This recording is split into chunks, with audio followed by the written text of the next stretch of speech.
ഇത് 2 ദിവസം കൂടി അവിടെ സിനിമ പോയിരുന്നെങ്കിൽ ഹനുമാൻ ഭക്തരെ ഇറങ്ങിയിരുന്നു. എനിക്കറിയിരുന്നു അത് ദൈവത്തിൻ്റെ. നോർത്തിൽ ചെന്നാലേ നിങ്ങൾക്ക് ബജ്രംഗി ബലിൻ്റെ വില അറിയുള്ളൂ.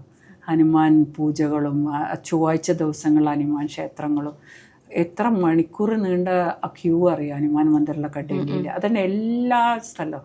അപ്പോൾ ബജ്രംഗി എന്നുള്ള ആ പേര് കേട്ടാൽ തന്നെ ഇത് 2 ദിവസം കൂടി അവിടെ സിനിമ പോയിരുന്നെങ്കിൽ ഹനുമാൻ ഭക്തരെ ഇറങ്ങിയിരുന്നു. എനിക്കറിയിരുന്നു അതുകൊണ്ടാണ് ഞാൻ ലൈവിൽ ഇത്തിരിയെങ്കിലും പറയാൻ കാരണം. അല്ലെങ്കിൽ ഞാൻ റിപ്പോർട്ട് എടുത്ത് മിണ്ടാണ്ടിരിക്കും.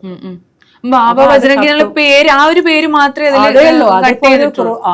അതിപ്പോ അയാൾക്കൊരു യഥാർത്ഥ പേരുണ്ടല്ലോ, എന്തൊരു പാണ്ഡേ മറ്റുമാണ്. ആ പേരിട്ടാലും കുഴപ്പമില്ലല്ലോ. ശരിക്കും അവിടെ ക്രിമിനൽ കുറ്റം. അയാളെ നിക് നെയിം ആണല്ലോ ഇട്ടെ.